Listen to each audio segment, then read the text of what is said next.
Welcome, low ego action heroes. This is Debbie Levitt from deltacx.com. We're a full service CX and UX consultancy doing projects, training, and consulting. And welcome to Tuesday Office Hours Ask Us Anything because we do have a special guest joining today. But before I bring him in, I want to remind everybody that we are here to answer your questions. And it's rare, but we have no questions sent in ahead of time. So if you have a question you would like to ask me and or my special guest, send it in now and yours will be the first or among the first. Let me also remind everybody that I want to thank all the peeps who are donating here on the YouTube channel, which is totally optional but always appreciated. Thank you for the way too many chocolate chips I ate today. They are absolutely delicious, and thank you all for the chocolate chips. Excuse me. What else can I tell you? Hey, everybody. This is a test copy of my book. It's real. It's not vaporware. So yes, we are still testing the print versions. Couple of mistakes that I've made in lining things up. I'm bad at this. Luckily, I had a real artist do the cover. Oh, Malik is the best. Hire her. So hey, if you're curious, cat, you should be able to go to Amazon and find "Customers Know You Suck." The Kindle pre-order is available now. The print and papery books will be available December 2. And then the audiobook will be available later in December. Yeah, Solomon says woo, which I assume is a positive woo. And Elvina says congratulations. Thank you, thank you. So yeah, don't forget Customers Know You Suck is coming soon. On December 2, we'll have a special live stream where I'll be taking questions about the book and reading some passages from it. So you know you want to be there. Okay, so let's bring in our special guest. Let me try a cheesy transition here. There we go. Super cheesy. I know, so 70s. John, welcome back. Happy to see you here. And tell everybody a little bit about you and why we want to ask you questions. Okay, well, thank you, Debbie. It's really great to be back. And hi to everybody who's out there, those who have heard me here before and those who haven't. Let's see, why should anyone ask me questions? Because if you don't ask, I won't tell you anything. I've learned as an old man Fair. that it's about time people from my gender, disposition, and age, it's about time that we just shut up and let everybody get on with what they're doing. So I try not to intrude too many ideas. On the other hand, I've got about 40 years of experience in working with how people communicate with each other through machinery or use machinery directly for communication. And I've got 7 university degrees, including 3 PhDs, all in different fields. So I guess I've got a little bit of information that I could share, but I tend not to go up to people and say, "Excuse me, you're doing that wrong." I've tried to stop doing that. I And of hope course, that answers your Malika, who question. designed this, says, I've never clicked on a YouTube notification so fast. Hi, John and Debbie. Yeah, so just a reminder to those, we already have more than 10 people joining us in these first few minutes. We have no questions for office hours. So if you have any questions, all questions are welcome. You can ask them here in the chat where we will see your name. So you may not want to complain about your boss. But if you want to ask anonymously, above my head is deltacx.com/links. It's going to be there the whole show. You can go there and find the link to ask a question anonymously, which I know a lot of you do when you want to tell me about your work drama. Okay, we do have a question, so I'm going to get it copied and pasted because all questions are always end up in the YouTube description so people can see what we talked about. And it looks like our first question comes from our friend YouTube Watcher, and I forget what that person's real name is, but that's a good name. And YouTube Watcher asks, what are your best tips for analyzing research from interviews? Okay, well, that's a great question. I guess it'll take about 4 hours to answer this, so everybody just settle back. To put it succinctly, the best advice I can give you for analyzing research is to prepare ahead of time as much as possible. So I use a technique that I've developed myself based on my training an anthropologist. I don't ask direct questions of anyone in an interview. When you're doing UX research, you're trying to find out how people feel and how they think and how they react. You're not trying to get sound bites from them. Even though the deliverable in many places here in Silicon Valley and around the world, the deliverable people want is sound bites and complete sentences and quotations. That's not what you should be collecting. The way that I do it, and I would advise you to do this as well, is to come up with the list of all of the questions that your stakeholders want answered and actually list them out. And once you've done that, learn the list. You don't have to memorize it, but learn it and reorganize it, group things so that they would be part of a natural conversation. And then, here's a trick I don't give away to people. Make a checklist. Make a checklist that's easy to glance at and have that in front of you. Do not look at it any more than a little. And all that you have to do is during the interview, whenever one of those issues gets talked about, you can either write down the time next to it or put a tick mark next to it or an X next to it, whatever you want, some kind of a sign that lets you know that it was talked about, when it was talked about. Oh, I'm on the wrong side of the screen. That it was talked about, when it was talked about, and whether or not it was talked about completely to your satisfaction. And by using some little shorthand notes that I do, I'm able to track what people are talking about, whether or not they've addressed the issues I want them to. And then when I'm reframing their questions and getting them to or reframing their own statements in order to continue the conversation if they lag, or in order to redirect it in case they start talking to me about their cat when that's not what I'm trying to interview them about, then I manage to refocus them by using their own words and getting them to expand on those topics. I hope that helps. Groovy. I like it. And a whole bunch of questions have come in. So we are ready for action. Hello, Manuel. Um, let's see. Okay, Solomon has asked 4,000 questions. Solomon, I'm getting those on the list in order, but people are sending in anonymous ones as well. So it's going to be the Solomon Show today, starring a couple of other people who've sent in questions. An anonymous question just came in, and this has to be possibly one of the most interesting questions we've ever gotten. And so here comes. It says, I feel like I'm not an original thinker. How do I learn to be one? Wow, what a great question. Nice I thought, think I think you Anonymous. just negated yourself, person who asked. Like, this is a pretty good original question. Yes, exactly. The fact that you ask this question may mean that you are, in fact, an original thinker. It does certainly reflect a concern that any human has who is the least bit thoughtful. If you are not entirely reactive, in other words, reacting to stimulus around you, reacting to other people's actions or the world's actions, if you're actually not doing that all the time, then you're doing a thing that we call being reflective. And being reflective means you're thinking about things.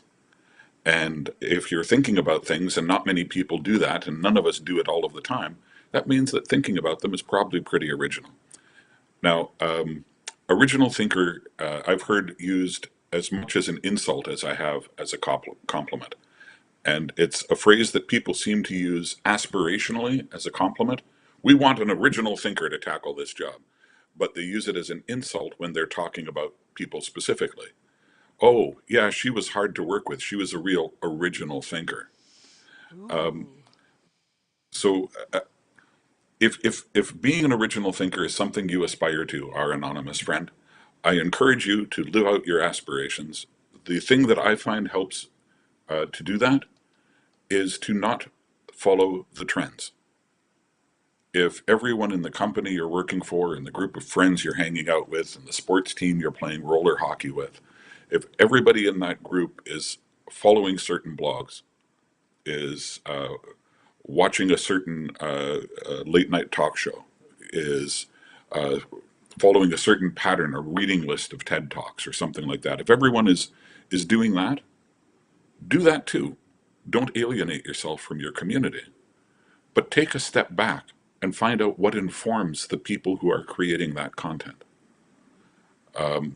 The Royal Society, the official British group that has been publishing science and causing scientists to meet and share work with each other for hundreds of years, their entire library is available for free online.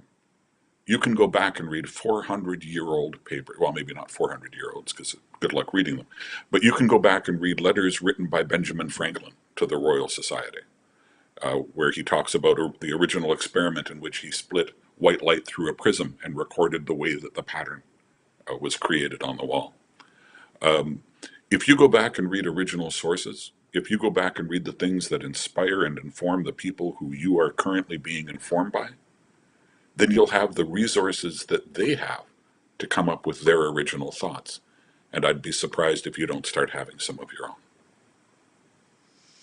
That's neato. Yeah, thanks for that. Whenever I think about 400-year-old letters, I think about John, are you by any chance a fan of PDQ Bach? Yes, indeed. I Though thought it's you been might many be. years. I don't know if you ever heard the one where he reads letters from Bach, where basically every letter Bach wrote people was begging for money. And it was like super groveling. It was like, "Your most noble and highly honored sir, could I please get 4 groschen?" Wow. Wow. I have not heard that one, and that is fantastic. I It's an will. important thing to remember about the great folks of our past, right? Charles Dickens, Charles Dickens wrote beautiful English, as beautifully crafted English as anyone has ever done. But he wrote it in a manner that was informed by the fact that he was being paid by the word, Did right? he though? So this, it's good to have a perspective outside of your own perspective as a consumer of media. It's good to try to have the perspective of the people who created the media that you consume. It comes back to the same thing, right? Did Bach compose absolutely gorgeous music? Yes. Did Bach perform absolutely gorgeous music? Who knows? It would be nice if we knew. You know, we have some reviews, we have people's commentaries on the performances, but yeah, the more you can read of Bach's letters, the more you might be able to find some interesting things that would help. Maybe not. Maybe it is every single syllable of it groveling for money, which you have to do if you're trying to live off your art. Right? And This was quick long side before note, government grants. if you're not watching a YouTuber named Early Music Sources, you're missing out. It's a guy who is an expert on like Renaissance and pre-Renaissance into Baroque. He's kind of all over the 1400s, 1500s, 1600s.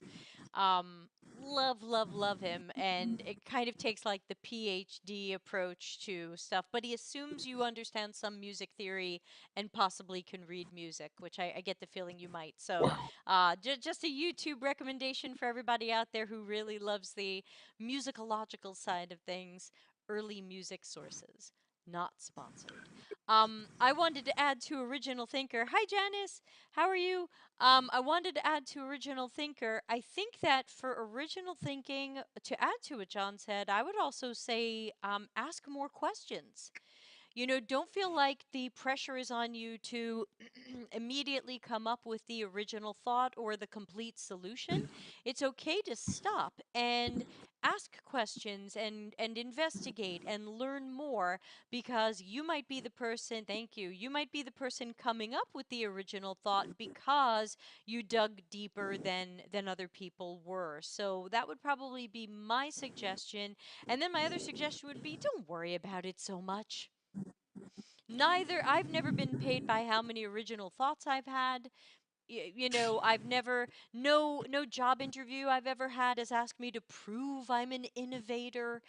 So a lot of this stuff you hear about innovation and all this stuff is a lot of theater. I don't know anybody who had and I'm sure it's happened, but I don't know anybody who had a job interview where they said prove you're an innovator, at least not in UX. Maybe if you are an actual inventor, but many of us are not inventors. So um, Yeah. okay. Having worked as an inventor, I have been asked that and challenged to do that and challenged to do it on an almost daily basis, but not in UX. In Right. UX, what you really want and what you should want and what you should be trying to convince your bosses that they want is evidence based decision making. Original thoughts are great, but if you can't reinforce them with numbers, then they're just thoughts. And boy, do I have a big rant I could go on that. Maybe I'll tie it in again later. You But don't have to because most of this book is about evidence-based decision making. So, uh, yay! yes, psychic co-author.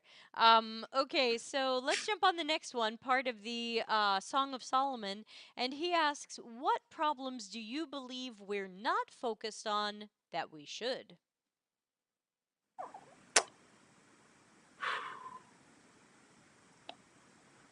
I would say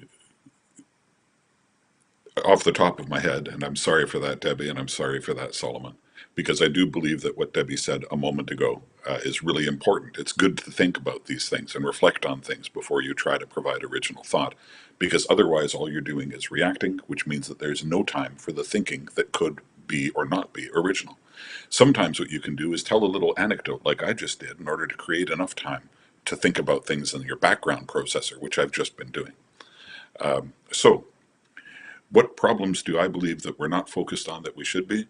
I would say one of the key problems we're not focused on, and I don't know how to fix it, but I hope you folks can come up with ideas for it, is taking learning as a long term goal. So, whether you're working for a big company or a small company, whether you're working as a freelancer, a lot of folks who work in UX are told we need the solution yesterday. We're not going to pay you until next week, but we want you to come up with something now that we can tell the client we had a month ago. And there's this all this ridiculous time pressure and mixed timelines.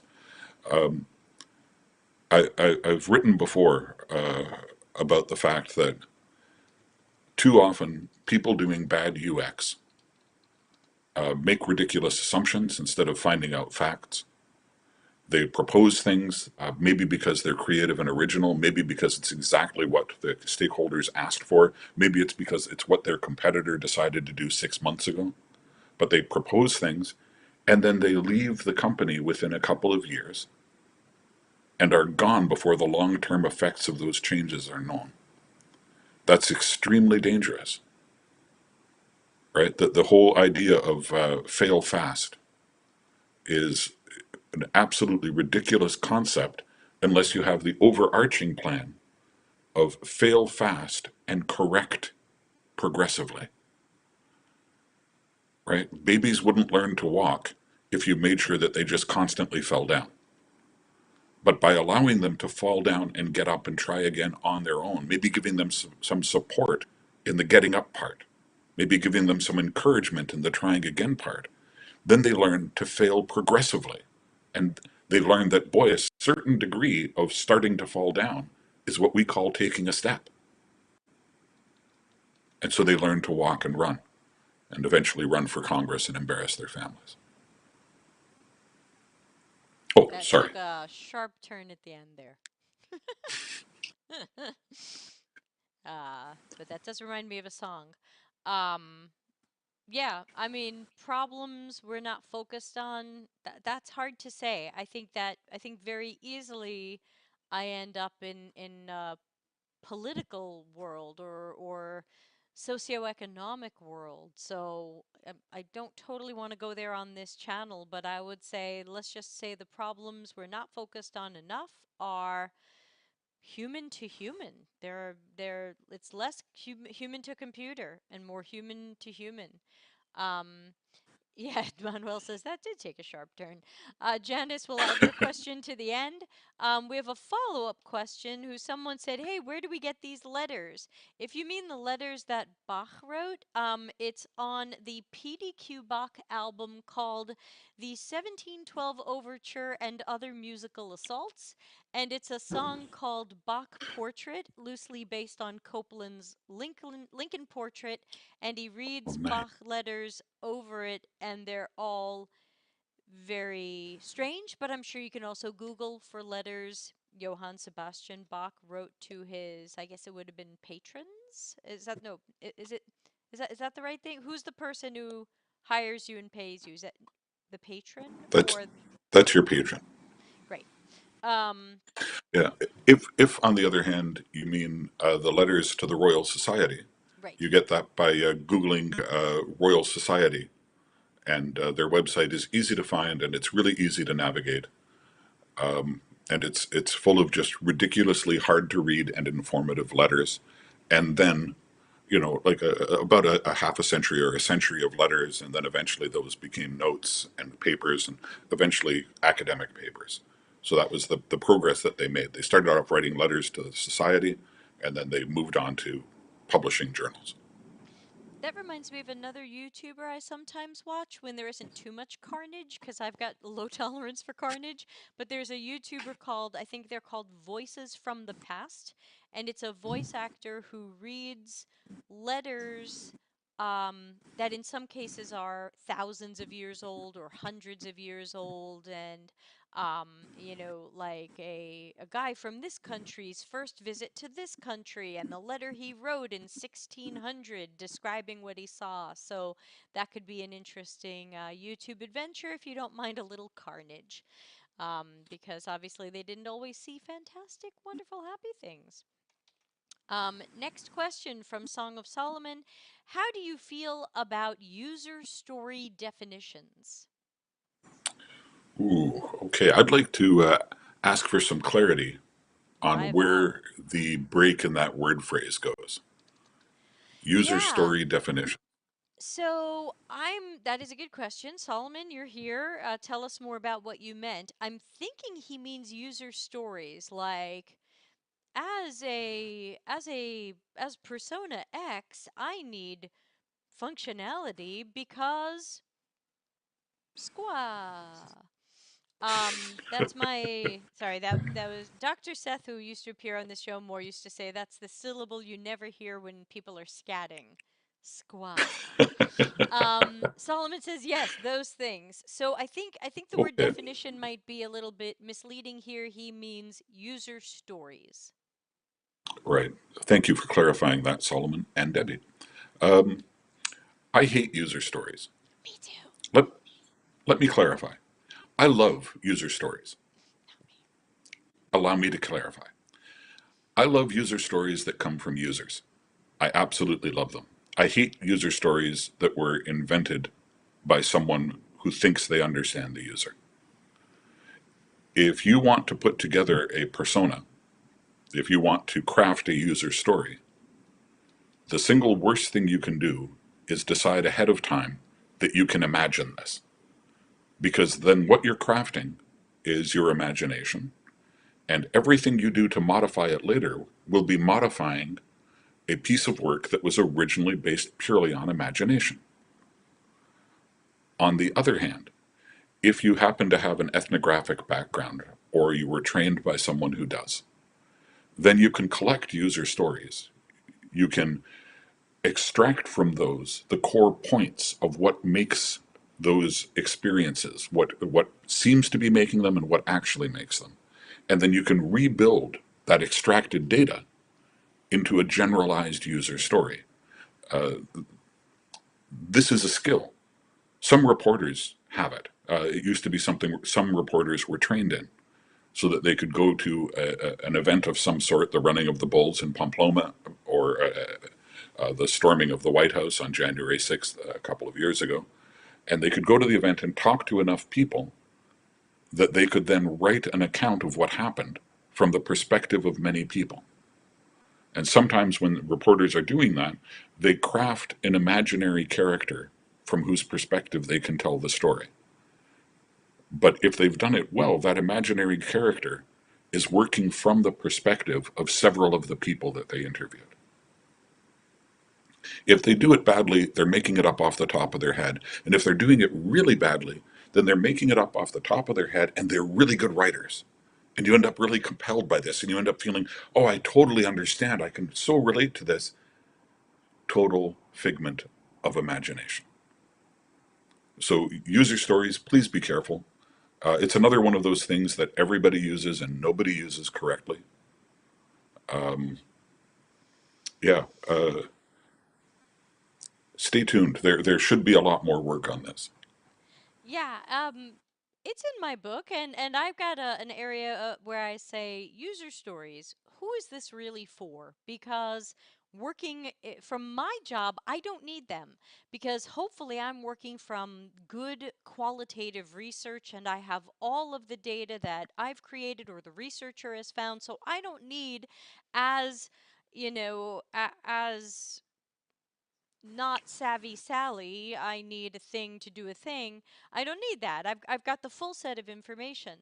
Now, what about engineering? Some people say a user story is really for engineering so that they can understand the users, empathize, see what the users need or are trying to do.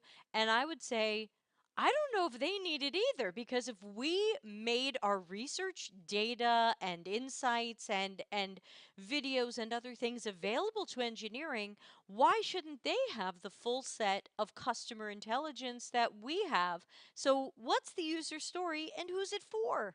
Because if engineering got the research data, we don't need that. And as John said, if your user stories are made up, then this is all just garbage in and garbage out, feeding more garbage. Non-savvy Sally needs an app to help her set the temperature in the no, she doesn't. Non-savvy Sally wants to walk over to the wall and adjust the temperature. So these are some of my Lovely. thoughts on these things. John, you wanted to add That's something? wonderful, Debbie. Yeah, I'd like to add to that. That's marvelous, and I'm so happy that you now have a book coming out that expresses these things in a way that people can access so easily. It. I'm looking forward to reading it. I Me really am. too. Uh, Thank you. one more note about whether or not the engineers need it and who really needs a user story. Mostly, this is the kind of abstracted, reduced information, reduced content sort of fiction that people want to have when they're not ready to or willing to devote the time to really learning things. So I would say, who really needs a user story? The person who's trying to justify the fact that they've got a team working for them. The person who's trying to justify the fact that they're calling meetings and that they deserve to be meeting with people who are more important higher up in the business. I think that is who needs these user stories, these fictional abbreviations or fictionalized abbreviations of Yes, and actual data. be careful of any of this fictionalized stuff. Next question, because we're already half done. How do you Ooh, feel about workshops? When do you think is most appropriate to hold a workshop? And again, we might need clarification here, Solomon, because there's a squillion different types of workshops that one could hold. Are there any in particular you're thinking? But I'll just start by asking you more generally, John. Do you tend to hold, are you a meetings guy or a workshops guy, or what do you tend to do with your groups? I think the best purpose. Oh, at first, I'd like to also congratulate Malika, the designer for that cover. I know she showed up a little while ago, and Malika, I hope that you can see and hear this. That's a beautiful cover. I'm sure it will jump off the shelves. Uh, in my limited experience in the industry and in the world, the best reason I have ever found for running a workshop is to build a team. So you might run a workshop for the sake of gathering insights into a product or gathering insights into an interaction. Or you might do it in order to brainstorm the future path or in order to consolidate a path amongst a bunch of conflicting ideas or in order to whatever. A couple of the best workshops I've ever been involved in were ostensibly to do other things, to do product oriented things. But really, what they were designed to do was to get a bunch of different people from different branches of companies, one quite small, one extremely large, that rhymes with Google, and to get these people who have very different interests in their day to day lives to all spend a day, or in the case of the larger company, 3 days, working on a single project together and doing activities that were recursive in their intellectual design, so that the people could see by the end of the 3 days how the contributions that they maybe weren't interested in on the first day actually came back to be really informative by the third day. So in this way, it really helped to build a better understanding of the need for different opinions and different roles in these teams. Thank you for So that. that would be my take. The the bit that I would add to that is just a reminder to people that when you're getting people together in a room, not everything is a workshop. I think of a workshop as an interactive meeting. If the meeting is really just to debrief or discuss or decide, and we don't have craft projects for people or, a Miro board or whatever it might be, it's just a meeting, and it's okay to call it a meeting. Not everything has to be a workshop. We don't have to infantilize everything. We don't have to get out the scissors and the clay. We can just have a meeting and talk. Thank you. So I think, be careful of your workshop addiction. Not everything has to be a workshop. Camila, you will have the last question today because we are going to be officially out of time, even if we get John to say a little late. So sorry, everybody, no more questions. I'm going to write that on the screen and it's going to look angry. No more questions. Okay, we got too many questions. So when is the appropriate time to hold a workshop? When it's not a meeting and you have something that has to get done with some sort of exercise or um, group task or something like that. That would be Yeah. that. I generally don't use them other than when I'm doing training workshops. Like if you take my Transforming Toward Customer Centricity, there are 8 exercises. I call it a workshop. But otherwise, I call everything else a meeting. I'm here to talk to you. Let's meet. Let's see. Next question. I'm going to move this question up because I think it is a bit of a follow-up to what we just talked about. Oh, sorry, copy paste. Ooh, all right.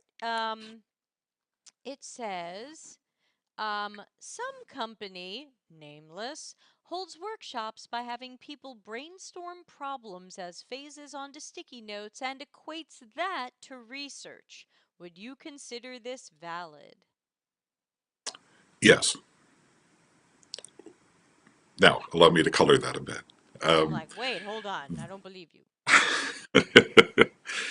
Yeah, if you are getting people to express what their concerns are, and you are collecting those expressions, then you are doing research. You're collecting people's opinions. If you are then processing those opinions and having other people interact with the processed data, then you're processing the data that you collected. But don't pretend for a second that you're collecting user data. You're collecting data from the people in the workshop. And so the way you set the question and the way you get them to interact with each other is going to be vitally important, because you have to create a filter anytime you're creating data or collecting data. You have to create a filter that tells people, man, give me the real data, not the horseshit data. Pardon my English. If you're in a workshop with a whole bunch of people of different levels in the corporation, some of them are going to try to put up ideas and defend those ideas loudly so that they get remembered by the people above them. Some of those people are going to try to say nothing, but then come in and make a ruling, so as to assert dominance over the people below them. If somebody is doing something like that, if their comments or the way they're interacting with the comments is based on political desire and outcome rather than based on actual information that is sincerely presented, then it will corrupt the entire workshop and the entire data collection. So, have I seen this kind of thing done? So many times. Have I seen it done well? Once in a while. But usually, when it's done well, the problem that you're addressing is one that's suitable to the audience that has been asked to write things on the sticky notes. So if you're doing a workshop Say you're managing a team of over 100 people working at the Combat Training Center of the Canadian military. Not that I'm speaking from personal experience, it's just that I'm speaking from personal experience. Say you're managing a group of over 100 people, and they're very different people across a number of different fields, and you want them to be able to be a bit more empathic with one another. Well, then it's a great thing to have them write down, what do you think are the key problems in your workplace for this project right now? What are the things that are making it harder for you to do your job than they have to be? And if you can get everybody to write those down in a way that doesn't blatantly attack people, then you can use the data you extract from that and just the presence of them, but also the data you extract from that to create some solutions so that people can see when they are causing issues, when they are contributing to issues, rather than finding solutions or contributing to the finding of solutions.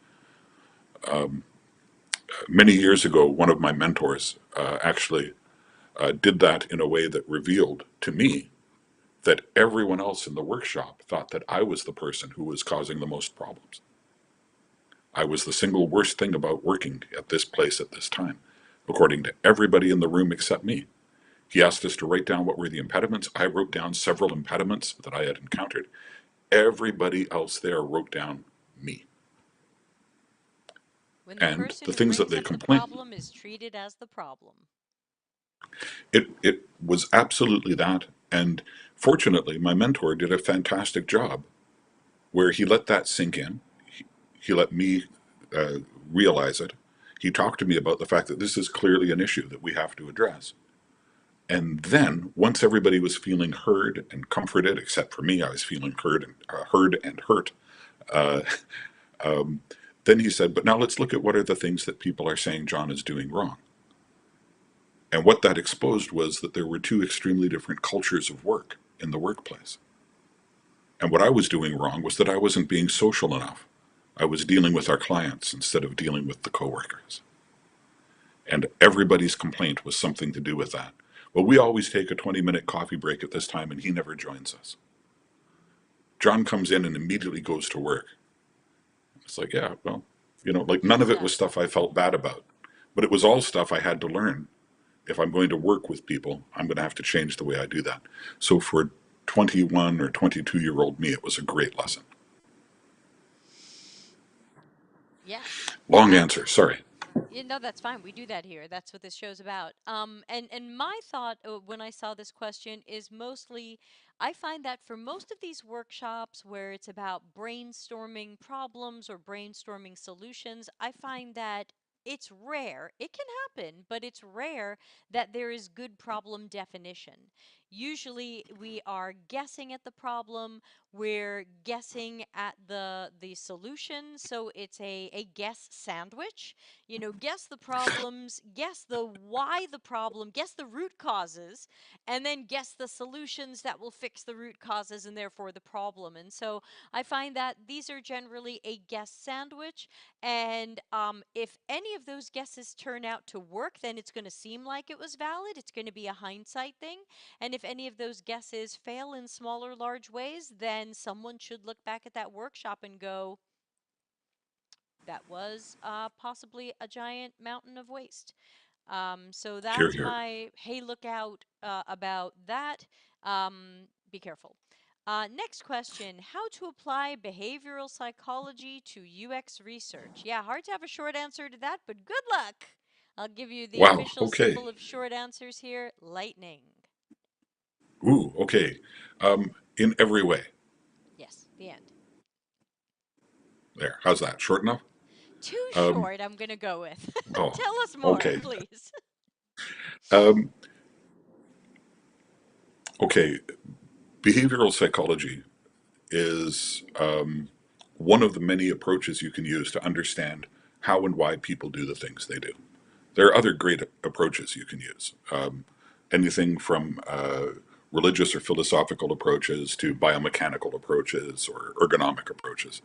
So if the tool that you have on your belt is behavioral psychology, if that's something that you've studied and you understand, or you've read great books or you've watched great lectures or something like that, if you feel you have an ability to use that tool, then use it. your attempts to understand how people interact with things has to be based on something. And behavioral psychology is as good a choice as any. But please remember that just because that's the tool you have on your belt doesn't mean it's the only tool, right? You don't want to have the problem of believing that every problem is or every solution is a nail that matches your hammer. That's not what you should be doing. You should hopefully be looking for people with very different tools on their belts so that you can learn to use those tools. There's a reason a carpenter doesn't carry one tool. There's a reason an artist doesn't carry one brush. So, so true. And what I would add to that would be a lot of the behavioral psychology in UX research, in my opinion, is about learning about our potential and current customers, our target audiences. It's not just about usability testing the idea that we have, it's about the early research that tells us who these people are, what are their contexts, what are their unmet needs, and uh, gosh, I'm a little bit overtired. I can't even finish my unusual sentence. But if you watch the show, you know what I usually list after that. Yeah, that's where we want to understand people's behaviors and not just test ideas on them or test prototypes on them. So a lot of that behavioral stuff is going to come from the early generative, exploratory discovery research where we're trying to learn more about our audiences, who they are, how they do things, why, where it goes right or wrong, etc. So I think that's where, at Here, least here. for my work, that's where a lot of it comes in. Yeah. If I can just add to that, and I'll try to do Yes, it really quickly. sure. You mentioned earlier, Debbie, the importance of setting the problem properly. So rather than trying to devote your efforts to defining a problem and doing teamwork or workshops or something to define the problem scientifically, and then find solutions through workshopping and things like that. You know, it's a very different thing. And I think that what you were just saying also falls into that quite neatly. Behavioral psychology should be used sort of as pre-work. Have a good understanding of behavioral psychology so that you can set questions the way you want the way that will give you good information, so that you can design experiments in a way that humans can actually participate in and thus give you good information. You can't do UX unless you have some understanding of behavioral psychology. So if you're not applying it at all, then you're following rules that somebody else set for you that you don't understand. I hope that makes sense. Yeah, thank you. While we are out of time for additional questions, because we already have a list, if people do have comments, please, you're allowed to type in the chat room. You don't have to just sit there quietly. We just don't have time for additional questions. The next question is definitely one of the most leading questions I've ever received. So prepare to be led. To me, Okay. I'm going to put the next question in the bucket with the fake parody. Some people say it's parody, some people say it's real. The survey you see. Are you sick and tired of coyotes killing pets and children? Yes or no? That's a leading question. So here we go. Do you believe a team's lack of visibility in an organization can affect its ability to successfully collaborate with other teams? Well, I'd love to take a hard line no on that, but I can't. Um, yeah, teams in the workplace are like animals in the wild.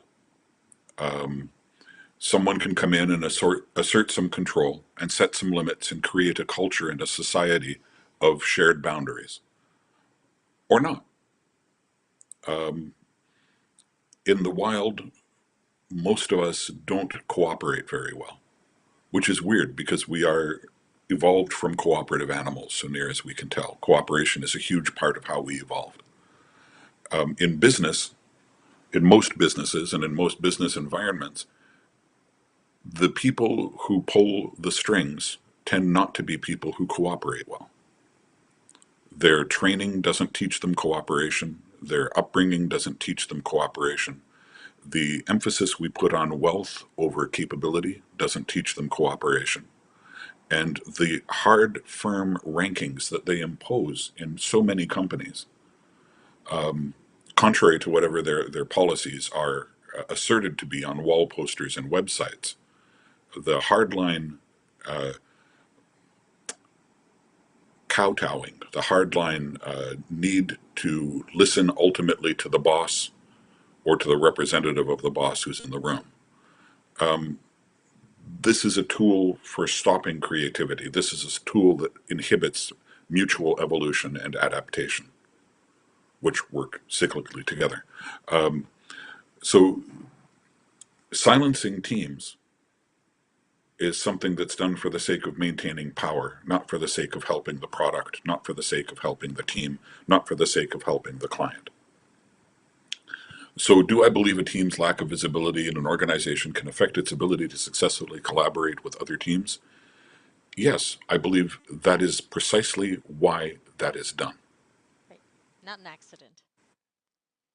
Yeah, yeah. Yeah. This is a part of my book that I plan to read on the December 2nd stream, where I'm going to read a couple of excerpts. And one of them is a subchapter I wrote on empowered teams and how to tell if your team is empowered or not, and what's an empowered team and what isn't. And I think I have a couple of controversial ideas in there, so I'm going to throw that out there. Um, okay, Looking we have forward to five it, Debbie. more. What? Looking forward to it. Me too. Thank you. We have five more questions. Are you able to stay a little bit late with us today, please? Only 3 or 4 hours, no more. Hooray! I will be sleeping. I am so out of energy. Okay. This was an interesting question. So I'm looking, I have ideas and I'm curious how you'll answer it. This person wrote, when analyzing research, I usually come up with one idea. I read you need at least 3+ ideas. What are your thoughts on it? How can I improve? Wow. Please go ahead, Debbie, and inform us on this one. I need a bit of time to try to figure out what this means. Yeah, so my guess is that, and again, this one came in anonymously, I think, but I think what's going on here is this person is analyzing research, and then my guess when they talk about coming up with ideas is that maybe it's a possible solution based on the research that was done. That's my guess when they say coming up with one idea. I'm guessing, but Yeah. I don't think they mean I only have one research insight or one research finding. I'm assuming that after the research, they only have one potential solution, and that someone said you should have at least three potential solutions.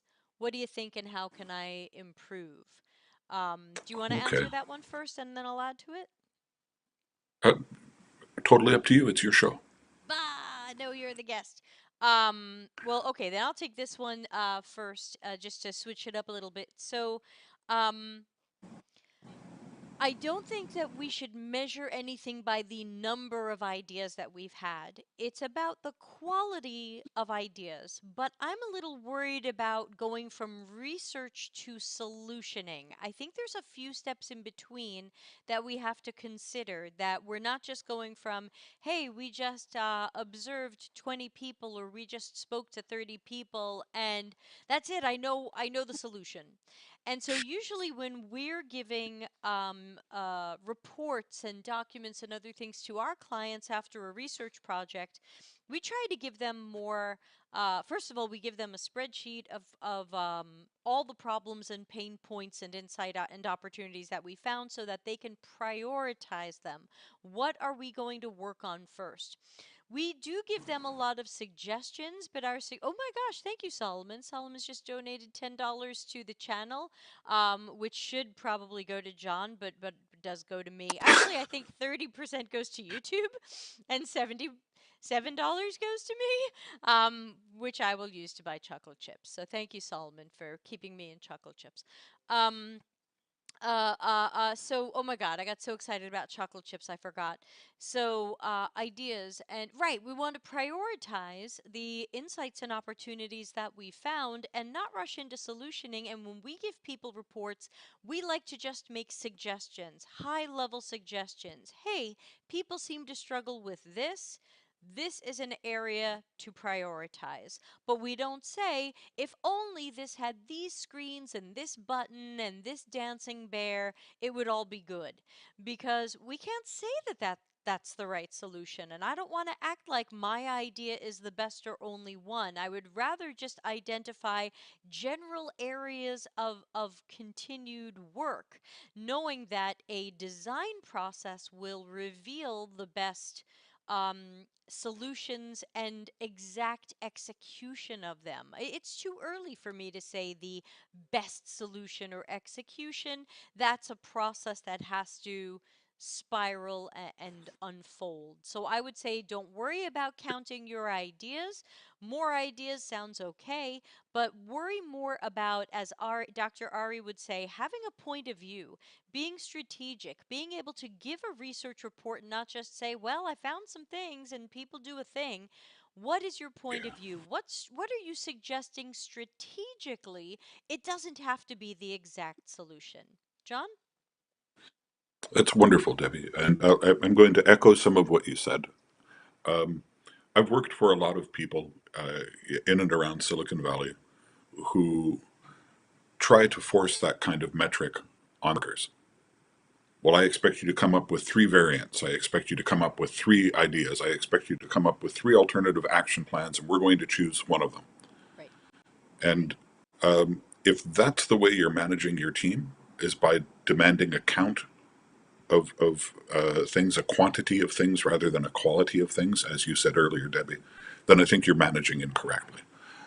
The problem is when you're in the role of needing to do that, what do you do? So there are solutions to what do you do when your boss is demanding a ridiculous number of things or a precise number of things from you, and your best work doesn't give you that number. I usually advise people who are faced with that to come up with 20. And if that means you have to come up with really shallow variants around a very fundamentally strong idea, then do that. If you've come up with one good idea that comes out of the research according to your interpretation, slightly alter the font, slightly alter the color, right? Use a gerund instead of a conjugated verb. Do something like that, and then you can say, "Oh yeah, yeah, you wanted three. I've got six because I thought you'd want to be the one who chooses the top three. Oh no, you want me to choose the top three of the six? Very good. I'll only deliver you three from now on." Right, and then you can eventually get this person to maybe come around to saying, "Well, what's actually your opinion of the one that we should go with?" So that's an approach to the problem from the perspective of the person who's facing the problem. To come back to another thing you said, Debbie, and I think this was also echoed in the comments, the process of analysis is vital. The process of collecting data is vital. The process of extracting the data is vital, and analyzing the data. They're all vital, and they all come before coming up with solutions. So it's important for your own best practice, regardless of what you have to deliver to your manager. If you want to improve your work, then like Debbie says, be someone with a strong perspective, be someone with a well-informed opinion, and that will improve your practice, regardless of how many pieces of deliverable you are delivering. And I wrote something. I also want to read out a couple of comments, and I wrote something down. Elvina says, I feel like people are rushing with solutions and don't give enough time to the analysis. All of the articles I see nowadays are about the methods to conduct research and how to do it right, but few of them explain how to analyze the data. Oops, sorry, something's covering my screen. Um, and translate that into the design. Yeah, there's so many articles out there. That's why I'm always rolling out meaningful, actionable, and helpful. Sorry, right on top of John there, but there's so many articles out there that say like, "Oh yeah, you need to run some research and analyze it." That's thank you. You need to eat food and continue living. As red card. Is this a soccer thing? Yes. Okay.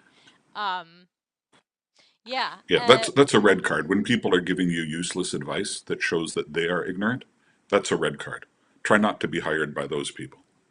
Yeah, to me the phrase I love is the Italian version of no shit Sherlock, which is grazie al cazzo, which I probably shouldn't translate on the air, but it is the equivalent of no shit Sherlock. Solomon says, in the past I was headstrong about that. I referred back to the desired outcomes and sorry, I have something hiding on my screen. And the viable solution most likely to achieve this in considering of resource limitations like time. Yeah, what I was going to add to this, and sorry, we'll be running late for sure, is that if somebody wants three, I think what they usually want is fast and cheap, medium, slower and more expensive, but the best way to go. So remember, this is your opportunity to, this is probably an area where I would use one of the usual advice things that I give, which is, um, we all have the ability to be manipulative. Use it for good. And it's your job here to take the outcome you want and make it the middle option. So come up with the outcome, the advice, the thing that you would suggest, make it the middle option. Find something that's faster and cheaper and recommend it as the lower, faster, cheaper, not as good option.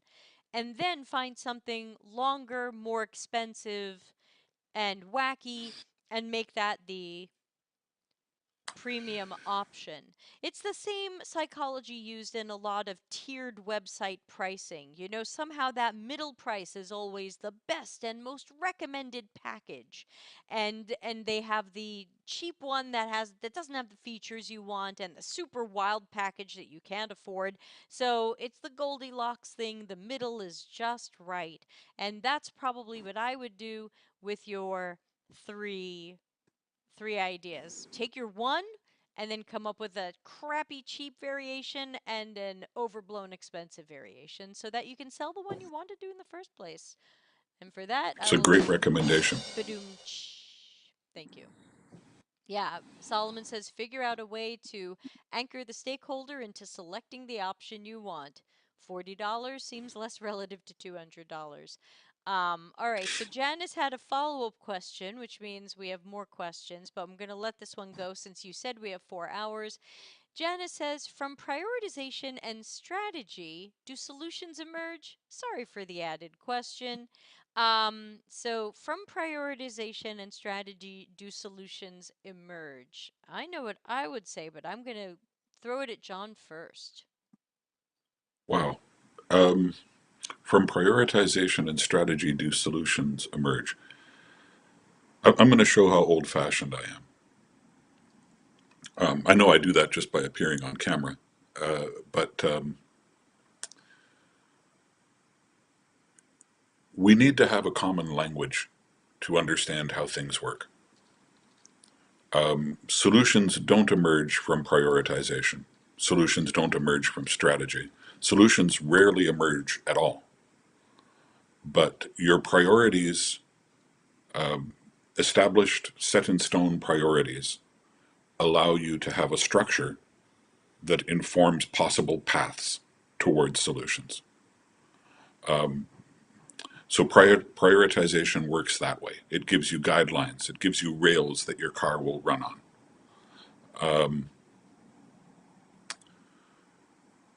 Yeah. If your prioritization is based on solid strategy, then you know the rails are going in the right direction. Still, though, if you've set rails in a particular direction, then you are setting up a path to a specific solution. So you have to have some concept of solutions, possible solutions, before you start deciding which priorities to go by or which strategies to follow. At the same time, you need to invert that. Ah, here we are. It was a follow up in regards to the analysis of research. Ah, there we are. Okay. Cheers, Janice. I'm glad that makes sense to you. I don't know if it makes sense to anyone else. Hi, I-10. You're here. Normally we'd be ending the show now, but we have four more questions, so we're going to run late. And no more Ooh. questions, everybody. We still have four. And what I would add to this question is, to me, the solutions emerge from the deepest understanding of the problem. The more I understand a problem or where a process is broken, the more likely I am to come up with possibilities of how to improve that. And again, I'm not a workshop person. I find my best ideas come in the shower. And from laying around in bed watching the wacky videos that I watch. Some of you've now heard some of the YouTubers I watch, Early Music Sources, Ryan George, Pitch Meeting, lots of cooking YouTubers. I'm watching low drama stuff, and it kind of just lets my mind relax because it's low drama. No one got hurt in the cooking of the dim sum, and so I find that more relaxed state sometimes gives me ideas. Um, so I10 says, I get the best ideas after working out. I did all my good presentations thanks to working out. Yeah, everybody knows when they have their best ideas, but the bestest ideas will come based on what you understand about what you're solving. So don't forget that. Let's see. Yeah, if I Next. could add to that, Yeah. Einstein was often asked if he could attribute his intelligence to anything that happened in particular in his lifetime. And his standard answer to that, I hope I'm not misrepresenting the man, but I believe his standard answer to that was to say, it's not that he's smarter than anyone else. It's just that he spends more time on his problems. And that doesn't mean sitting and sweating in your cubicle or generating massive amounts of sketches and paperwork. Very often it means going off and doing something else that allows the blood to flow naturally in your brain, like watching a relaxing show, like working out. I like doing both of those when I'm faced with a tough problem. My favorite thing to do when I'm faced with a tough problem is to go to sleep, which is strange because I sleep very little.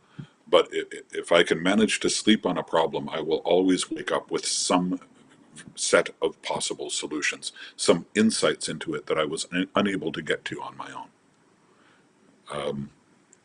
So yeah, big fan of all of those strategies. Yeah, I can't tell you how often my boyfriend, who usually wakes up after I do because he goes to sleep after I do, but I can't tell you how many times he's just starting to open his eyes and I'm going, I have an idea. And he's like, good, good morning. So yeah, Elvina says, now let's address what Elvina's saying. She's saying, so research and analysis inform the solutions which in turn form the strategy, right? Eek face.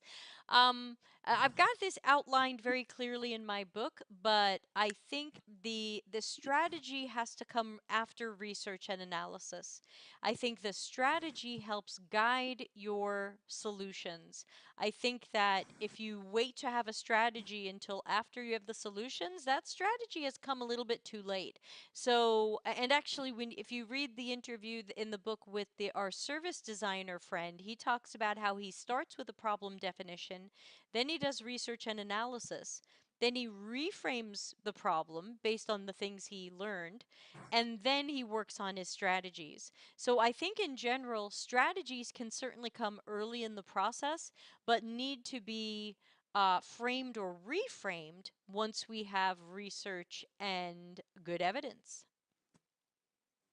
Here, here.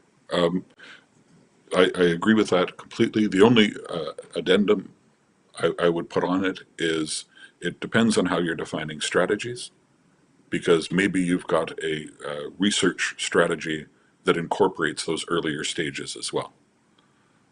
So, what I would say is that all of these are cycles that you should be following, and they're cycles of iterative improvement.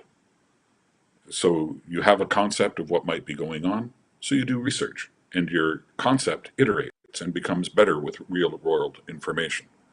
The kind of research you're doing might have to change based on what you're finding out. Oh man, okay, 3 of the 4 people I've talked to so far have said this isn't a problem they deal with, but they hear about it every day at the cafeteria. I should go talk to the people who are telling them this is a problem. So now I have to change my strategy of who I'm talking to in order to do better research so that I can actually tackle the problem. And then when I go and talk to those people, I might find out that actually, yeah, that's a mistranslation issue. And they do have a problem, but that's not the problem. That's a minor thing. That's the thing they talk about to those guys because I thought those guys would understand it. The real problem is something deeper that goes on in a different branch of the company. Anyhow, iterate a lot. Learn from what you're learning so that you can learn how to learn better. And this may sound familiar, but we still have 4 questions left. So let's put up the next one. Yeah, we're not doing very well. What's your view on Interaction Design Foundation courses? Do you have any familiarity with the courses they offer? I've seen lots of courses being offered by different folks who bombard me with emails and bombard me with messages on LinkedIn. And I've met lots of people who've taken various courses. Do you need a foundation of information for anything you do? Yeah, that's why I was saying go back to original sources. Is an interaction design foundation course anything to do with getting original information, like foundational ideas? Probably not. Probably they're mostly to do with getting money. That's my quick read on it. Yeah, we've talked a lot about Interaction Design Foundation on this channel, and I think to sum up the times that we've discussed them, this is what I would say. Some of their courses are good. Unfortunately, a bunch of them are not. Some of them are fake UX, like design thinking, whatever that is this week. See episode 108. Um, we've seen a number of unethical behaviors from the people who run the Interaction Design Foundation. We've uncovered those in some of our critical thinking streams, and I had some run-ins with them that I didn't love.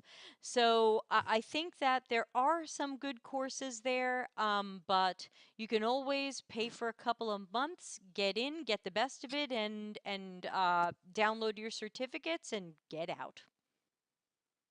Yeah, the great author, uh, much lamented for his early death, Theodore Sturgeon, had a saying I'm fond of. He said, 80% of everything is crap. And I think if there's value to be had through IDF courses, then find that value, like Debbie says. Yeah. Don't, Pay for a few months, take the courses, download your certificates, because I don't know if they changed. They used to not give you your certificates after you stopped paying. Download your certificates, move on. yeah, Okay. and find out what you can find out while you're with them, right? Right. Maybe you'll make good contacts there. Maybe there are people there whose content is continuously good, and support them, learn from them. Yeah, and look for them outside of IDF. Okay, next question. If you could craft the ideal learning path for someone new to UX research at a high level, what would that look like? Wow. The ideal path. About 10 years ago, I was teaching in a graduate school in Austria, and I had a teaching and studying, and I had a course I was teaching there for first and second year graduate engineers about how and why research. So the ideal path is to be born in Austria at an age and location that would allow you to have taken that course when I was teaching it. Time machine. That would be the ideal. Yeah, a time machine, divine intervention, chronologically deviant reincarnation, all kinds of possibilities. Or alternatively, get together with a bunch of friends and convince some institute somewhere to hire me to teach that course again. I like that one. There are lots of people who teach introductions to research. I would say don't worry about an introduction to UX research as much as you worry about an introduction to research. Good foundational skills in research will teach you how to do any kind of research for UX, for buying a good car, for selling a good car, for selling a bad car. Um, Research is a set of skills that you can acquire. And the more finely tuned it is towards the field that you're going into, the less likely it is to give you the real foundational basics that you should have. Yeah, so let's see. If I could craft the ideal learning path for someone new to UX research, what would that look like? Um, I don't know. I think I feel a little selfishly about this, and I kind of think about some of my own path. And for me, it's here's where you need the time machine again. It really starts in childhood, in the environment in which I was raised, where critical thinking was the thing. There were a lot of word puzzles and word problems and shapes puzzles and a lot of discussion around um, having good evidence and trying to solve people's problems so the most people win or come out feeling like they've won. That was that was at least the good parts of the environment in which I grew up. Certainly some unattractive parts we don't need to go into, but I feel like that's where it really started, and that um, uh, I always wanted to interview people. I wanted to ask them questions. I wanted them to ask me questions. That was me at age 4. And so I think that for me, becoming a researcher wasn't where I started. I started as a strategist and designer, but then it was like, well, hey, wait, there's this little 4-year-old who likes to solve problems and learn things and ask people questions and watch what people do um, and stuff like that. So I think um, some of it can certainly be learned, and some of it is book learnings, as they say. But I think a lot of it, to me, a lot of it is kind of personality, to be that detective, to be that patient person who can keep asking and keep peeling away the onion and look for what's really going on here and not get fooled by the symptom or I don't know now. Okay, I should just roll into bed. I'm just yapping, but these are some of. So I don't know a learning path for research.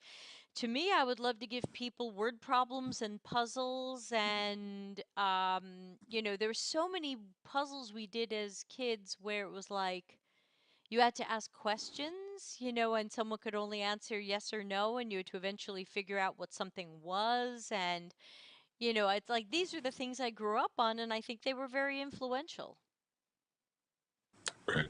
Um, I think what we have just done, Debbie, is we've illustrated quite neatly the danger of including the word ideal in the phrasing of that question.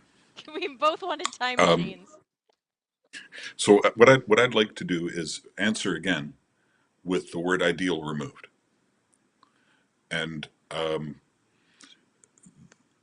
a good learning path for someone new to UX research who wants to learn to be a researcher. And again, keeping it at a high level, I'm not going to go into very many specifics. It's important to understand why research exists fundamentally. And again, very high level. Most of us in life don't understand that. Research is a learned skill, it's not a natural way for us to think. We have this strange, complex brain that's processing different stimuli at different speeds. And one of the things that it does is our body is mostly controlled and our emotions are entirely controlled by fast reactions, faster than we can think deliberately. So if you want to acquire the ability to think formally, to approach problems logically without your emotions or your body getting in the way, you have to learn how to do that. Now, we all have the separate brain systems, barring traumatic injury or birth defect. We all have those separate systems, so we can all learn how to do that. Fortunately, we all also have a time machine. It's just that it only works in one direction. If your time machine allowed you to go back into the past, we all know the butterfly effect and things like that. You would not be allowed to interfere with the past. You could only be a silent witness. Well, the time machine that allows you to go into the future allows you to choose your path in the future. And you can choose to go and bear silent witness to the events of the past. So find good material from people who know what they're talking about and make their past experiences part of your future experience so that you can learn how to think cautiously and carefully. Once you've learned how to think cautiously and carefully and to look for the meaning behind things, not just with the innate passion that Debbie was talking about, the innate drive that Debbie was talking about, but also as a deliberate channel of thought that you can turn on and keep on through your own intellectual focus. Once you've learned how to do that, then there are a few skills you can expose yourself to. It's true. I do have a problem with putting people to sleep when I'm speaking. Um, you can go and gather these skills and then practice them. But it helps if you have two things that are hard to get in the world. One is the environment where people who know more than you do gladly share that and criticize you if you don't follow them properly. Academia is fantastic for that. The workplace sucks for it because of all the politics of work. But academia is great for that. That's why a real academic institution that doesn't need your money so much as it needs a standard to be maintained. That's why that valuable environment. If you learn from the people who are there to teach, you can go on learning. If you fail to learn from them for whatever reason, they say, yeah, no, we don't need your tuition as much as we need to have a standard, and they let you go. So it's great to be exposed to that. You don't have to pay for a university education to get a university education. There are so many courses you can audit for free. So look for that. So that's one thing is to get exposed to this information. Then practice using it. And practice using it by being honest with yourself and by trying to build a community where you're honest with each other and support each other in good practices and stop each other from bad practices. I'd like to go on a little deviation here because I know I haven't been sidebarring or talking for very long. And since my voice is calming, I'd like to take advantage of that. I hope you don't mind, Debbie. No, and meanwhile, we got another question in, and it's hard for me to say no. So I hope you don't mind if we go a little bit later. I don't mind at all. But in relation to this about learning, when you're using that time machine of yours that only travels forward at a rate of roughly 1 second per second, barring Einsteinian relativity, uh, while you're using that, go and learn as much as you can. Not from people who are saying, this is the best thing about UX, but from people who are saying, here is a foundation beneath that. Learn from the UX people, or at least the good ones. You all know I'm looking forward to reading Debbie's book. But I'm not going out looking for just anyone who can tell me something about UX. Instead, what I would recommend you do is find someone who's written a critically acclaimed summation of one essay written by Isaac Newton. John, that's really a left turn. Yes, it is. Isaac Newton, probably best remembered these days for the Principia, the book from which modern calculus was born, the Principia Mathematica. He was really criticized when he talked about the movement of planets in the Principia, and he was criticized by people like Leibniz and Descartes, and they said that he was non-scientific because he was presenting things without providing the theoretical explanation for them. And in the note to the second edition of the Principia, it was edited slightly and published again in the third edition. So this is only about 300 and something years old. You should be able to find a copy of it online. You can for free. He wrote a note called the general note, if you translate it from old Latin to or from Middle Latin to modern English. Um, so in this note, in the Generale, the thing that people most refer to it for these days is one little phrase in Latin, hypothesis non fringo, which means I'm not going to make up a hypothesis. And that was his rebuttal to these scientific method people who were working from theory and trying to apply their theories to the world. He said, if I don't have a theory for something, if I don't have a hypothesis for something, I'm not going to make one up just to make it work. And he explains in this general note in the second edition of his Principia, he explains I observe and I describe what I observe. From those observations, I will infer knowledge. This is the scientific method. If I, exactly, if I go forward looking at the things I observe and only choosing the ones that fit into the theories I already have, that is not real observation. And so that is the turning point, my friends, in which the scientific method stopped being, does this fit your theory? And started being, does your theory fit this? So that's maybe the most important essay to read as a researcher. The next most important thing would be to find someone who can summarize some work that I mentioned the last time I was on here, by the man who in the 20th century said, stop trying to prove things and start trying to disprove them.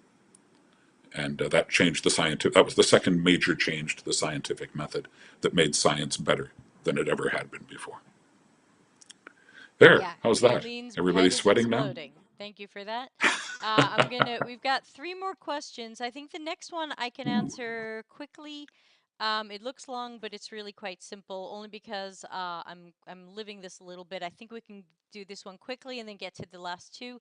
Is it okay to go back to old projects and add certain UX artifacts such as research methods, personas, etc., just to better storytelling and quality of work? Some of the previous internships and volunteering roles that I've done, everything was rushed, no user research, no roadmap, and poor leadership, just straight into UI. So I wanted to jump on this one because I think there's a quick answer to this, because I'm coaching someone now who is doing this. They realized that for their portfolio, the project they did was a little bit garbagey because it was rushed and it was just guess at some screens and boom, like you're saying, straight into UI. And they're actually redoing their project. Now they're not going to go and redo research, but they're stopping and trying to do more of the design a little bit more slowly. Go back and do better information architecture. Go back and look again at better user flows. Go back and make better screens and prototypes, and then they're going to usability test it themselves. Now, this is all on their own time, on their own dollar. I don't even think they work at this company anymore. The only thing I recommend there is that if you are going to circle back later and redo a project or add to it, that you make sure in the portfolio that you're honest about it. Don't make it seem like this was the way the project happened, because it wasn't. So typically, I think for your storytelling, it's important to say that originally this project was straight into UI, no research.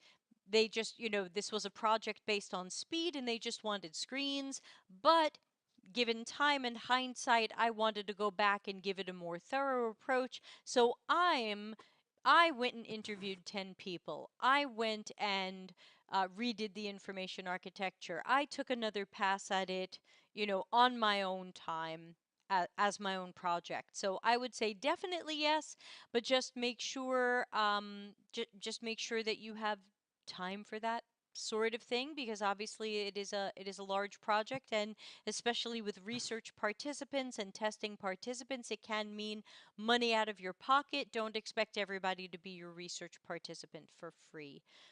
John, anything to add to that before I jump on our last two questions?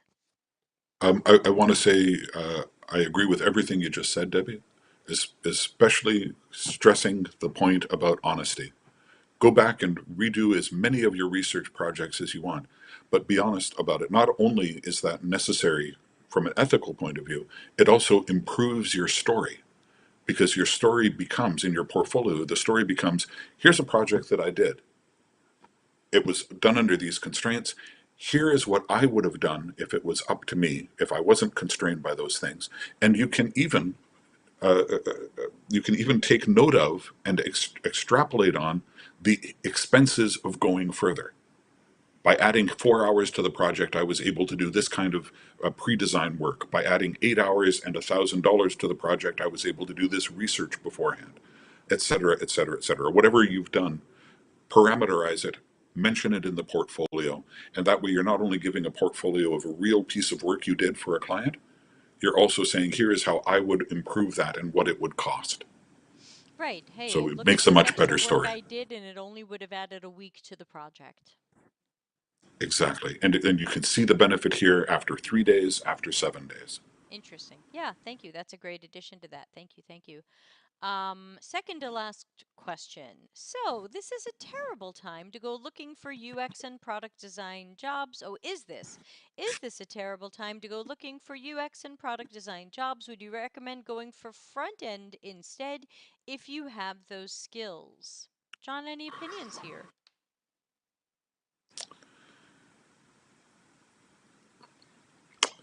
I once asked a great comic book artist in the American comic book tradition how I should get a job as a comic book artist.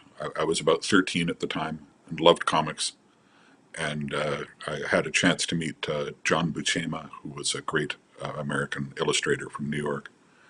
And I asked him what would he recommend, and he said I wouldn't recommend you do it. And I said, well, if you could take your path over again, what would you do to break more easily into comics? And he said, if I could start over again, I'd be a butcher.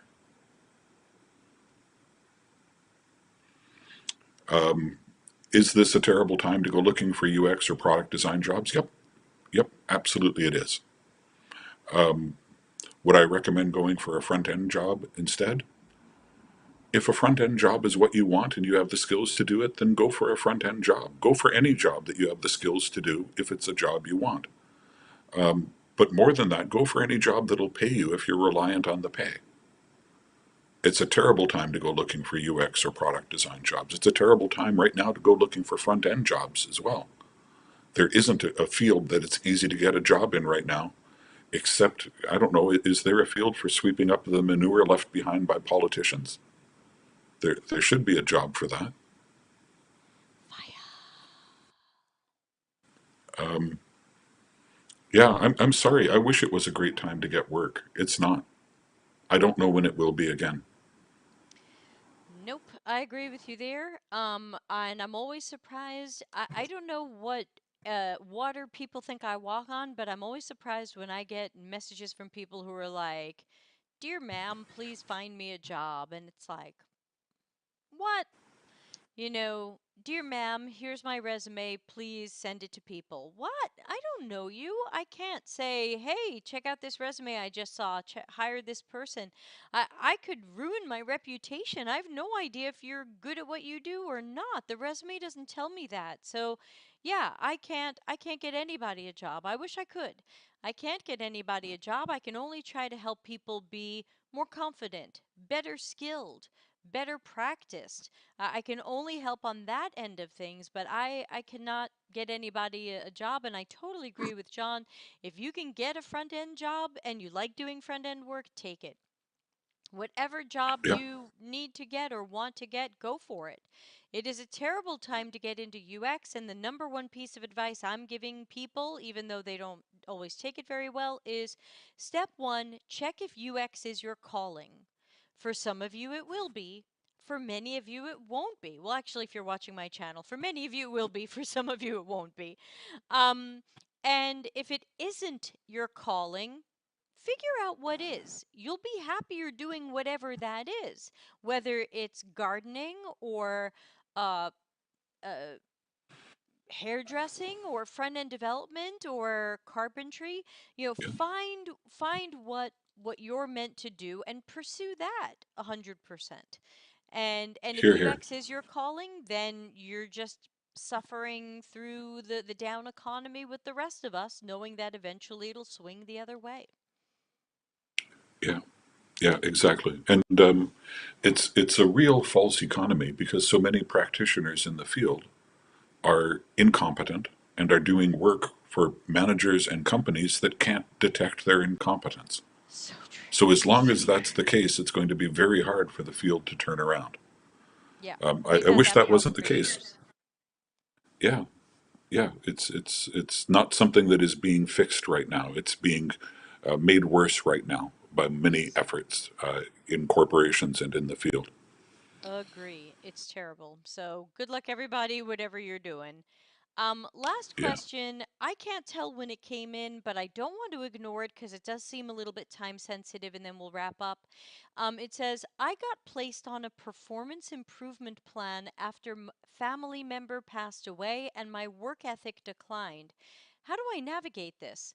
Should I leave or let go my ego and continue working for the same company.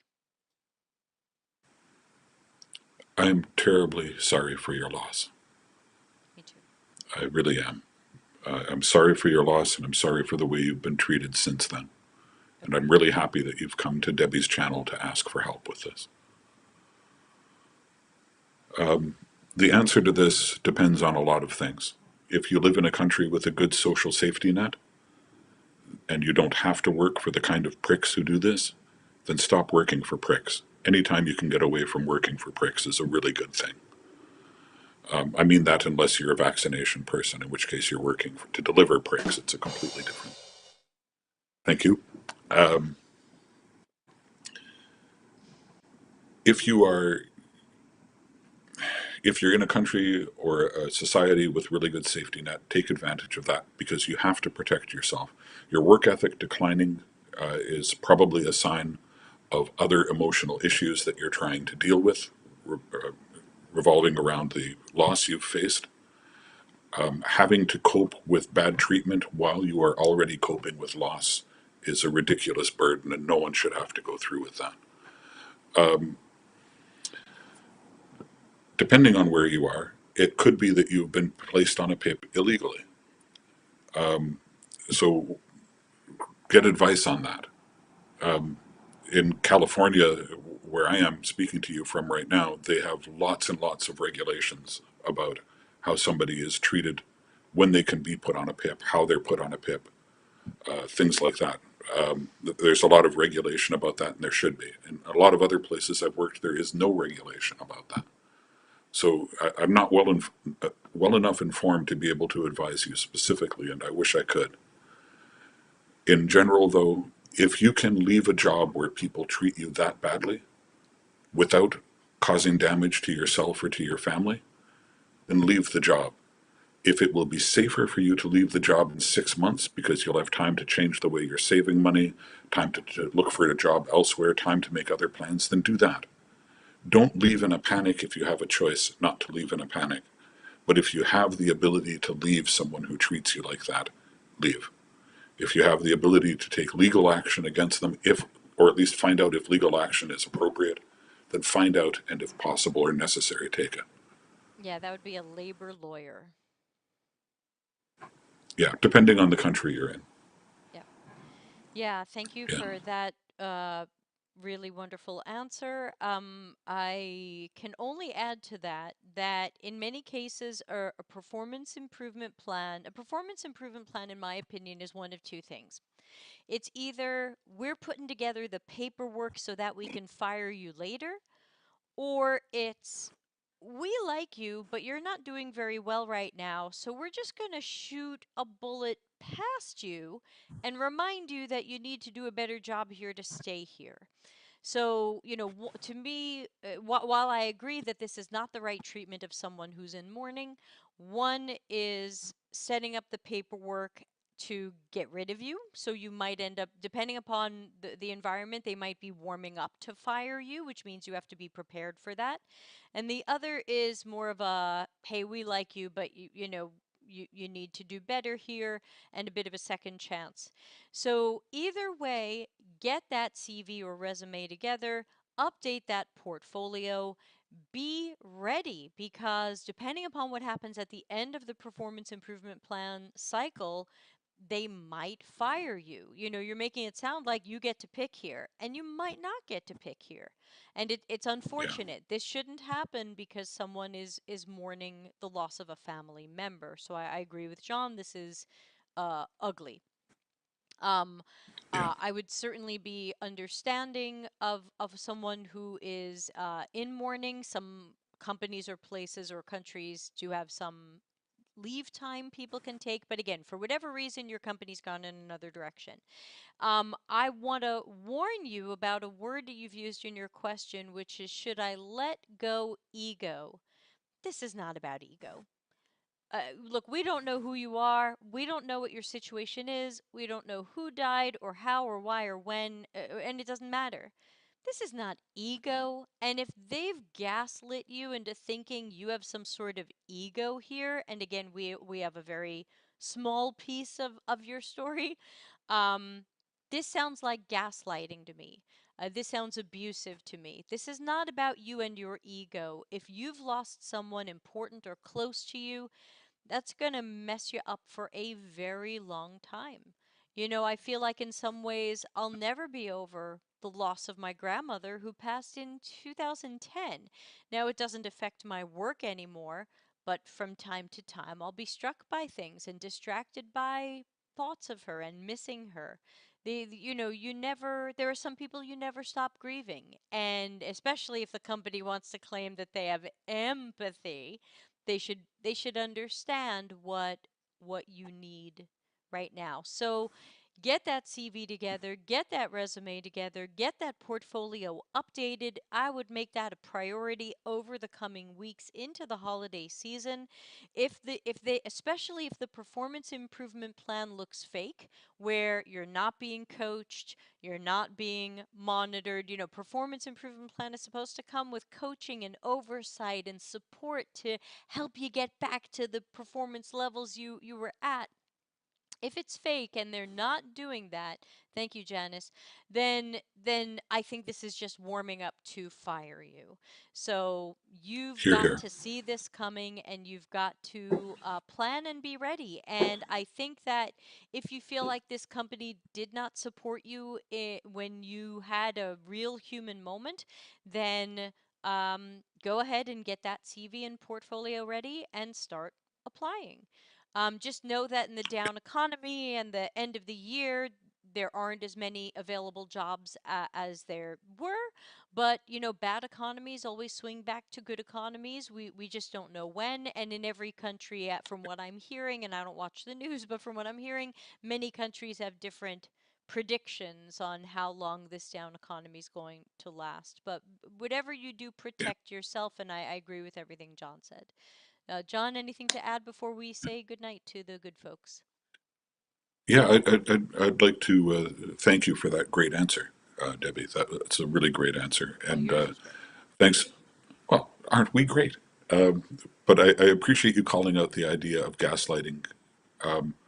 I wondered about that phrasing and nearly made that part of my answer as well. So I'm really glad you called it out, because friend, whoever you are, if if you have suffered a loss and your work has punished you for diminished abilities after suffering a loss, then they're not understanding that you are human.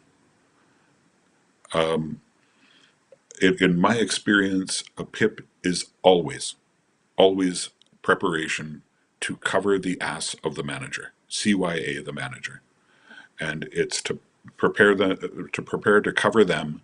It's the way the company gets involved and says, "This way you're bulletproof, and because you're standing in front of us, we are bulletproof." So it might be that they're expecting you to fail on a project. It might be that they're expecting you to quit partway through a project. Or, in my experience, most likely they are expecting to be able to fire you soon. So don't worry about whatever they have told you you are. Don't worry about whatever they have given you the impression are your weaknesses. They are scared about their own weaknesses and they're looking for a way to throw you under the bus and protect themselves.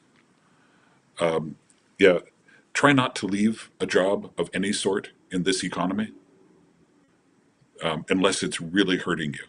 Debbie made a great point about how a PIP is supposed to be supportive. I've never seen a supportive PIP. No, I've seen retaliatory, and even Kayleen in the chat was just saying, "Yep, I tend to assume the PIP is just the prequel to getting fired. I watched someone go through being set up to fail, plus bereavement, plus PIP, and it's ugly. Best of luck to this person." And to the person who wrote in, please know that, you know, we have our Slack and Discord communities, which are completely free. You can join one or both there. The links are at deltacx.com/links, and you can certainly post about this. That, you know, it's a supportive community here. You know, we want to be there for you in any way we can. We cannot find you a job. Please let me reiterate that. But you know, I do offer free portfolio reviews. If you haven't had one before, I do one free for everybody. So when you have it all ready and you've watched episode 148 and you've made it a little bit better, send it over. The community is there for you. And, we are worried that you're being set up to fail. So, it, take care of yourself and assume nothing. I don't assume that your workplace is there for you and is supporting you. And some people in the chat are worried about that as well. So be Yeah, ready. if and be informed. That's part of being ready. In America, it makes a difference if you quit or are fired in terms of the social services you have access to. So Mm. find out about that rather than quitting without reflection. Be reflective as you can. Seek support, like from the communities Debbie has said. I should stress that one of my PhDs is in psychology, so that's why I have a strong opinion about whether or not psychology should apply in UX. But it also makes it very hard for me to walk away from a conversation like this. Know that even some strangers who have just heard your story briefly are in support of you, and find others who are in support of you because we all deserve support, regardless of what else is going on. Yeah, well said. I'm definitely feeling this palpably. So yeah, and again, we're there for you, John. If you ever want to join our Slack or Discord, we'd love to see you there, just in case you have spare time to Thanks. chat with us on wacky stuff. But everybody's welcome there. Let me just give people a thanks for staying late so much. Remember, John's here every other month, so I'll check the calendar. Over in deltacx.com/links, we do have a Google Calendar that'll tell you what shows are coming up and who the guests are. Tomorrow, a friend of the show, Matteo Graton, will be talking about design tokens, which I don't freaking understand. So I'm going to get schooled tomorrow. I'm very excited. Thursday the Yay, 17th. learning. Yeah, learning. Thursday the 17th, I have to double check, but we're expecting Dr. Ari to come back and talk about research to revenue. Friday will be critical thinking, and I know people have been sending in lots of stuff because we didn't have a show last week. Next week, we've got Monday Think Out Loud, but I've got nothing to do. So would you please send some stuff? Go to the Think Out Loud, send me some stuff to do. Tuesday, the 22nd, we've got an office hours with a special guest. I need to check that he's still on, but it should be Marinelli. Sorry, Greg Marinelli from JP Morgan Chase. And yeah, we wind down shows a little bit during the holiday season. People just aren't as available. But remember, December 1st will be our monthly community hangout networking meeting, which we did last time on Remo, and I think we'll do it again there. And don't forget, Friday, December 2nd will be the book publishing stream. Thanks to everybody who joined in, the chat questions, the anonymous questions. Thanks, as always, to John for his super thoughtful and complete answers and relaxing voice. And makes me want to try to match that and do my Kathleen Turner. But thank you, and everybody be well, and hopefully see everybody tomorrow for whatever the hell design tokens are. John, thanks again, and see you soon. My pleasure. Take good care, Debbie. Take care, everybody. Bye. See you in January. Customer centricity as business intelligence. Visit deltacx.com to learn why we are